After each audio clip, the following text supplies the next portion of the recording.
प्यारे बच्चों, क्लास 11 भूगोल विषय का रिक्वेस्ट आ रहा था कि चैप्टर 2 का जल्दी से बना के डाल दीजिए सर। तो मैंने तैयार कर लिया है।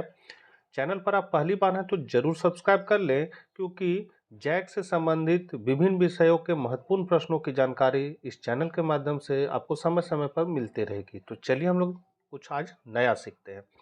सबसे पहला क्वेश्चन चैप्टर 2 से है, भूगोल, पृथ्वी की उत्पत्ति एवं विकास।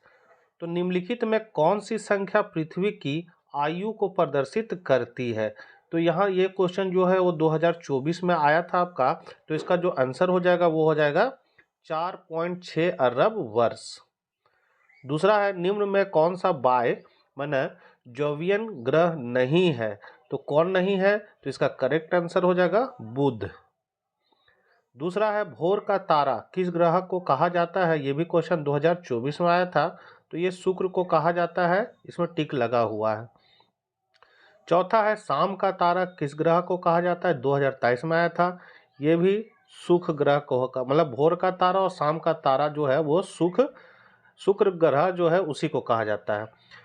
पांचवा है, पृथ्वी का प्राकृतिक उपग्रह है। तो ये आप लोग शुरू से पढ़ते आओगे, चंद्रमा जो है वो पृथ्वी का प्राकृतिक उपग्रह है। ज्वारीय परिकल्पना किस विद्वान ने प्रस्तुत किया? तो ज्वारीय है तो ये प्रस्तुत किया था आपका जेम्स और जेफरीज ने। किस ग्रह को लाल ग्रह भी कहा जाता है? तो ये कहा जाता है आपका मंगल ग्रह को। सातवां का ए हो जाएगा मंगल ग्रह। आगे है, पृथ्वी पर जीवन निम्नलिखित में से लगभग कितने वर्ष पहले आरंभ हुआ? 2023 का आया हुआ क्वेश्चन है। तो इसका करेक्ट आंसर हो जाएगा 3.8 बिलियन, मतलब बी आपका करेक्ट आंसर हो जाएगा। हमारे सौर मंडल का सबसे बड़ा ग्रह कौन सा है? तो सबसे बड़ा ग्रह जो है वो है आपका इसका करेक्ट आंसर हो जाएगा बृहस्पति। सबसे बड़ा ग्रह कौन है? बृहस्पति। 10वां नंबर है, रसेल ने कौन सी परिकल्पना दी थी? तो रसेल ने कौन परिकल्पना? तो इन्होंने दिया था द्वय तारक परिकल्पना। ए ऑप्शन हो जाएगा द्वय तारक परिकल्पना। ये 2022 में क्वेश्चन आया था बच्चों। अगला है, पृथ्वी अपने अक्ष पर किस दिशा में घूमती है? तो इसका करेक्ट आंसर जो हो जाएगा वो डी हो जाएगा, पश्चिम से पूर्व की ओर। खगोलीय दूरी मापने की इकाई निम्नलिखित में से कौन है? ये क्वेश्चन 2022 टर्म 1 में आया था। तो खगोलीय दूरी मापने की इकाई निम्नलिखित में कौन है? तो इसका हो जाएगा प्रकाश वर्ष। निम्न में से किसे बाहरी गृह के अंतर्गत रखा गया है? तो बाहरी गृह के अंतर्गत जो रखा गया है वो है आपका शनि ग्रह। कौन है? शनि ग्रह। अगला है, सौर मंडल का सबसे चमकीला ग्रह कौन सा है? तो वो सबसे चमकीला ग्रह जो है वो है शुक्र। पृथ्वी की उत्पत्ति के बारे में ज्वारीय परिकल्पना किसने प्रस्तुत की? 2019 का आया हुआ क्वेश्चन है। तो इसका हो जाएगा आपका डी ऑप्शन, जीन्स तथा जेफ्रे। पृथ्वी की उत्पत्ति से संबंधित निहारिका परिकल्पना किसने प्रस्तुत की? तो ये किया था लाप्लस ने। 16 का भी हो जाएगा लाप्लस। 17 है आपका, चंद्रमा की उत्पत्ति कितने वर्ष पूर्व हुई? तो ये हुआ था 4.44 अरब वर्ष। 18 है, खाली स्थान बौना ग्रह है। तो बौना ग्रह जो माना जाता है वो माना जाता है प्लूटो को। बिग बैंग की घटना आज से कितने वर्ष पूर्व हुई? तो ये हुआ था आपका 13.7 अरब वर्ष। 20 नंबर है, कौन सी परिकल्पना होयल तथा लिटिलटन द्वारा प्रतिपादित की गई है? तो ये किया गया निहारिका है, ज्वारीय है, नोवा परिकल्पना है और ग्रहाणु परिकल्पना। तो आपका करेक्ट आंसर जो हो जाएगा नोहा परिकल्पना हो जाएगा। 21 नंबर है, ब्रह्मांड की उत्पत्ति का सर्वमान्य नवीनतम सिद्धांत है। तो वो है बिग बैंग सिद्धांत। आपका डी हो जाएगा बिग बैंग सिद्धांत। 22 नंबर है, निम्नांकित में से किस सिद्धांत से ग्रहों के आकार का सर्वोत्तम स्पष्टीकरण होता है? तो इसका करेक्ट आंसर जो हो जाएगा वो हो जाएगा नवतारा। सबसे अधिक उपग्रहों की संख्या में निम्न में से किस ग्रह में है? तो सबसे अधिक उपग्रहों की संख्या जो है वो आपका शनि ग्रह। कौन है? शनि ग्रह में इसका उपग्रह बहुत ज़्यादा है।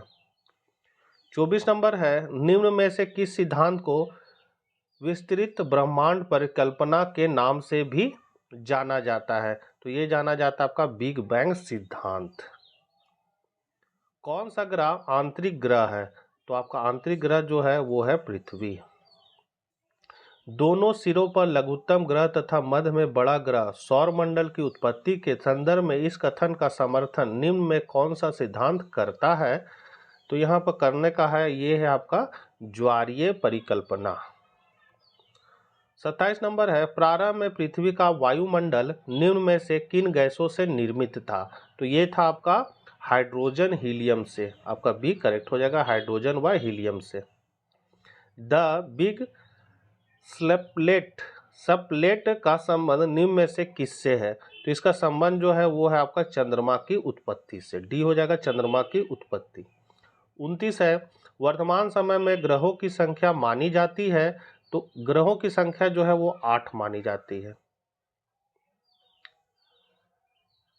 लाप्लास ने निहारिका सिद्धांत कब प्रस्तुत किया? तो उन्होंने ये सिद्धांत जो है वो 1796 में प्रस्तुत किया था। ओटो शिमिड किस देश का वैज्ञानिक था?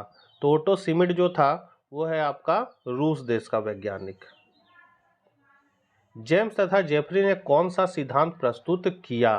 तो उन्होंने सिद्धांत प्रस्तुत किया था द्वैतारक सिद्धांत। 32 का बी हो जाएगा, द्वैतारक सिद्धांत। ब्रह्मांड के विस्तार के संदर्भ में स्थिर अवस्था संकलन प्रस्तुत किसने की? तो ये प्रस्तुत किया था आपका लॉयल ने। निहारिका परिकल्पना में संशोधन निम्न में से किसने किया? तो ये किया था ओटो शिमिड व वाइजस्कर ने। 35 नंबर है, कौन सा ग्रह आंतरिक ग्रह नहीं है? तो आंतरिक ग्रह जो नहीं है वो है आपका शनि। यह कथन किसका है? मुझे पदार्थ दो, मैं तुम्हें दिखाऊंगा कि उससे पृथ्वी कैसे बनती है। तो ये कथन जो है वो कांट का है। आपका सी ऑप्शन इसका करेक्ट आंसर है, कांट। 37 है, निम्नलिखित में कौन सा युग्म सुमेलित नहीं है? मतलब सही मिलन किसका नहीं है? तो ये आपका करेक्ट आंसर जो हो जाएगा वो हो जाएगा जेम्स जीन्स एवं जेफरे ग्रहाणु परिकल्पना। ये आपका गलत दिया हुआ है। 38 है, एडविन हबल का सिद्धांत निम्न में से किस परिकल्पना से है? तो इसका करेक्ट आंसर हो जाएगा बिग बैंग परिकल्पना। फिर है, सौर मंडल का प्रधान आकाशीय पिंड कौन सा है? तो ये आकाशीय पिंड है आपका सूर्य। सी हो जाएगा, सूर्य। निम्न में से किसका सिद्धांत एक तारक परिकल्पना से संबंधित है? तो ये संबंधित आपका लाप्लास का सिद्धांत। 40 का ए हो जाएगा बच्चों। और 41 नंबर है, प्रकाश वर्ष निम्न में से किसकी इकाई है? तो ये इकाई है दूरी की। आपका ए हो जाएगा, दूरी। लास्ट क्वेश्चन है इस चैप्टर का, निम्न में से किस सिद्धांत से ग्रहों के आकार का सर्वोत्तम स्पष्टीकरण होता है? तो ये होता है नव तारा से। तो बच्चों ये चैप्टर 2 से महत्वपूर्ण परीक्षा उपयोगी जैक में पूर्व दिए गए प्रश्नों के उत्तर थे। अभी मॉडल सेट जारी नहीं किया गया है, जैसे ही जारी होगा आपको तुरंत इन्फॉर्मेशन मिल जाएगा। तो मिलते हैं इसी तरह महत्वपूर्ण प्रश्नों के साथ नेक्स्ट वीडियो में। जय हिंद, जय भारत।